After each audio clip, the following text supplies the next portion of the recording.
बंदा पता क्या सोचता है, एक बड़ा आपको मैं गलत फहमी आपकी दूर कर दूंगा। हम कहते हैं जब हम कामयाब हो जाएंगे ना तब हम मुस्कुराएंगे। अच्छा, तब तक आदत ही नहीं रहेगी। आपके पास गाड़ी होगी, आपके पास पैसा होगा, वसाइल होंगे, चीज़ें होंगी, लेकिन आपको आदत ही नहीं होगी मुस्कुराने की।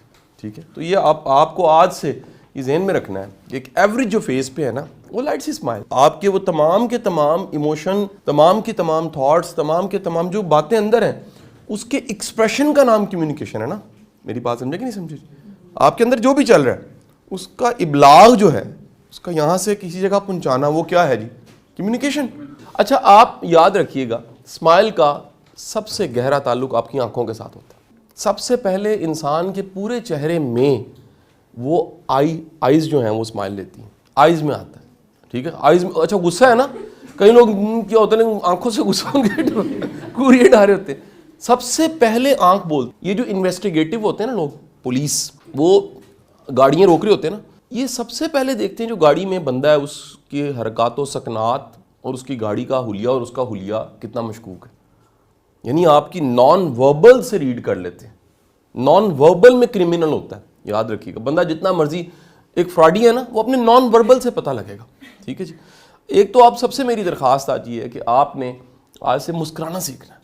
यानी आपने आपकी जो फेस, सबसे ज़्यादा हड्डियाँ पाँव में, पता है बॉडी के जिस पार्ट में सबसे ज़्यादा हड्डियाँ पैर है, सबसे ज़्यादा मसल्स कहाँ पर हैं? फेस। यानी इन चिंच जुड़ा हुआ है, कितने मसल्स मिल के फेस बनाते हैं। ठीक है जी। और सबसे ज़्यादा एक्सप्रेसिव बॉडी में, सबसे ज़्यादा एक्सप्रेसिव अगर कोई चीज़ है वो फेस है। सबसे ज़्यादा एक्सप्रेसिव फेस है। दूसरे नंबर पे क्या है? नंबर 2 बॉडी है पूरी। नंबर 3 ज़ुबान है। हमें उल्ट बताया गया है कि शायद ज़ुबान एक्सप्रेसिव है। कम्युनिकेशन में ज़ुबान का जो रोल है, बोलने का रोल 7% है। कितने परसेंट है जी? 7% रोल है। बाकी आपका 93% इन सब चीज़ों का रोल है जो मैं बता रहा हूँ। फेस के expression, body language, face chemistry, eye ball movement, non verbal language, हाथों की मूवमेंट, कंधे आपके किस तरह हैं। एक ही बात मैं आपको कहूँ और सार उठा के कहूँ, ठीक है, कि हमने जीना है, और यही बात मैं कहूँ हमने जीना है, फ़र्क पड़ गया। एक ही बात मैंने दो अंदाज में कही, फ़र्क क्या पड़ा? डायलॉग वही था, सिर्फ बॉडी लैंग्वेज चेंज हुई है तो क्या हो गया? उसका इम्पैक्ट और उसका असर बदल गया।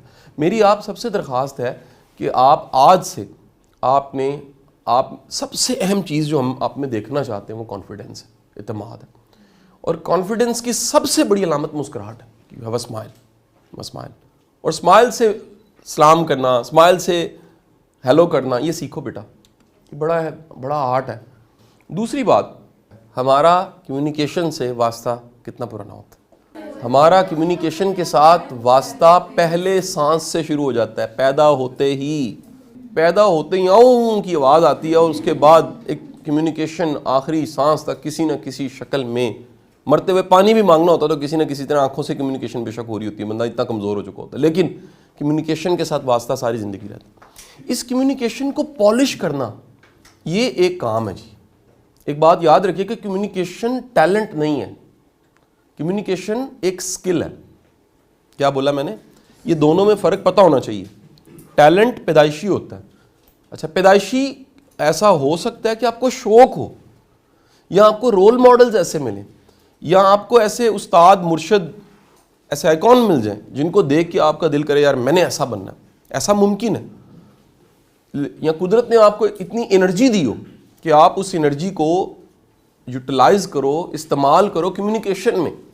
टैलेंट। स्किल का मतलब क्या है? जब कभी भी गूगल पे स्किल लिखोगे तो स्किल का मतलब है ऐसी चीज़ जो एक्वायर की जा सकती है, सीखी जा सकती है, लर्न की जा सकती है। सो पता लग गया, हर वो बंदा जिसकी कम्युनिकेशन स्किल अच्छी है उसने सीखी है। जिसने भी कम्युनिकेशन स्किल जिसकी भी अच्छी है उसने लर्न किया, उसने उसको पॉलिश किया, उसने उसको तैयार किया, उसने उसको डेवलप किया। ठीक है जी। मैं आपसे बात आज कर रहा हूँ, मैं पीछे मुड़ के देखूँ तो ज़माना तालिब इल्मी में अगर मैं याद करूँ तो मैं बहुत अच्छा कम्युनिकेटर नहीं था। मैंने अपनी कॉलेज लाइफ तक कभी भी किसी डिबेट्स कंपटीशन में हिस्सा नहीं लिया, कभी किसी टीवी पे, किसी रेडियो पे। छोटे होते 4th क्लास में एक ड्रामा था, उसमें एक सीन था, एक है चांद मेरी ज़मीं फूल मेरा वतन, तो उसमें एक था मेरे फौजी जवां सरहदों के निशान। तो उसमें जो फौजी जवां का जब वो डायलॉग आना था तो मैंने इधर से फौजी बन के स्टेज पे से चढ़ना था, उधर से उतर जाना था। मैडम में तरू के चढ़ा, उधर से तरू के उतार। ये मेरा कुल रोल था। इससे ज़्यादा मेरे में कॉन्फिडेंस नहीं था।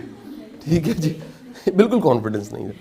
तो लेकिन आगे बड़ी मज़े की स्टोरी आई।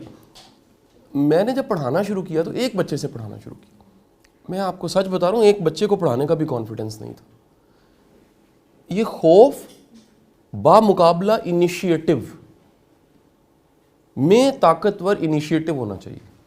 क्या बोला है? वो लोग जो नहीं करते असल में उनका खौफ गालिब होता है। खौफ को ख़त्म करने का सिर्फ एक तरीका है, आगाज़ करो, शुरू कर दो, इब्तदा करो। ये याद रखिएगा कि बेहतरीन कम्युनिकेटर का भी पहला कदम डगमगा रहा होता है। ये याद रखिएगा, जिसने भी कभी शुरू किया उसने गलतियों से किया।